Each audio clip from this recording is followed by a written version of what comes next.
नमस्कार सर्वांना, मी संकेत खडसे आपलं सखा यूट्यूब चॅनलवर स्वागत करते आणि आजच्या व्हिडिओची सुरुवात करते. तर पहिला PYQ होणार PYQ असो 2011 मेधे अन्नशंकूच्या टोकास दाखविले जातात, कारण 1. मेधा आपल्या पेशींमध्ये सहजरित्या शोषले जातात. 2. मेधा आपल्या पेशींमध्ये अनेक प्रकारची कार्य करतात. 3. मेधांचे ऑक्सिडीकरण सहजरित्या होते.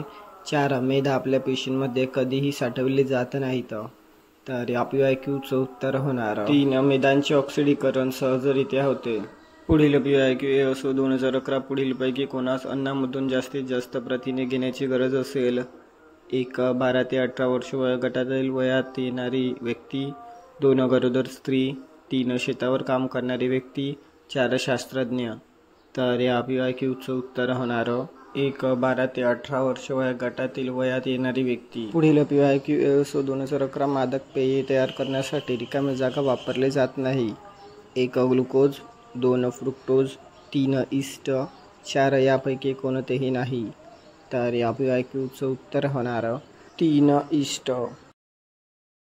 पुढील PYQ असो 2011 मानवाच्या सर्वसाधारण आरोग्याविषयी संबंधित ब्रोका निर्देशक खालीलपैकी कोणाच्या वजबाकीने मिळतो? 1. किलोग्रॅममधील वजन आणि मीटरमधील उंची. 2. सेमीमधील उंची आणि 100. 3. मीटरमधील उंची आणि किलोग्रॅममधील वजन. 4. किलोग्रॅममधील वजन आणि सेमीमधील उंची. तर या PYQचं उत्तर होणार 2. सेमीमधील उंची आणि 100.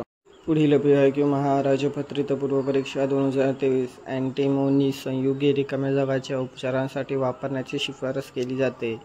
1. एलिफंटायसिस. 2. फॅसिओलोप्सियासिस.